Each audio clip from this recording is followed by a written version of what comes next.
I'm going to ask the question again. So, Joseph, can you define the American dream? What exactly is that? So the American dream is really four things. So first of all, is having a good life for our families. Hmm. Number two, financial security. Number three is freedom. And then number four is opportunity. Like you said, the goalpost is getting moved further and further because the amount of money let's say 5 years ago that you think you needed is a lot different now, right? Oh, absolutely. The price of everything is going up, and what people have been retiring on right now is just it's not enough. So you see people that already have one retirement starting to work a little job here and there to make ends meet. It's an unfortunate fact, but it's the life that we're living in right now. Now, I know when things were calm, you could kind of estimate how much money you actually needed. But how do you do it nowadays? Well, tell us that method. How do you estimate how much money you need? And then how do you account for all this craziness that's going on with inflation and prices? Yeah, so how much you really need is a combination of a couple of things. Number one, it depends on where you're living, the cost of living of your area, because I'll give you a quick example. Living in Central Texas is fairly cheap, but if you're trying to live in California, that's a much bigger sticker price there. Right. So that's one factor of understanding how much you need. The other one is deciding what standard of living you want to have. A lot of people just want to have the bare bones, live off very little, and cut down on their hobbies? Or do you want a very grandiose life? Do you want to go out and travel? Do you want to open up some nonprofit organizations? Those are some examples that you need to take a look at.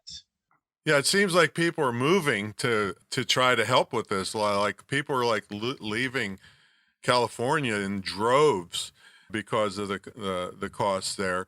In fact, I've heard this thing about U-Hauls. Like you can get a U-Haul going to like Los Angeles dirt cheap. They'll almost give it away. But coming out of California, it's like couple $1,000 because all the U-Hauls are going one way, getting the heck out of there. Oh, absolutely.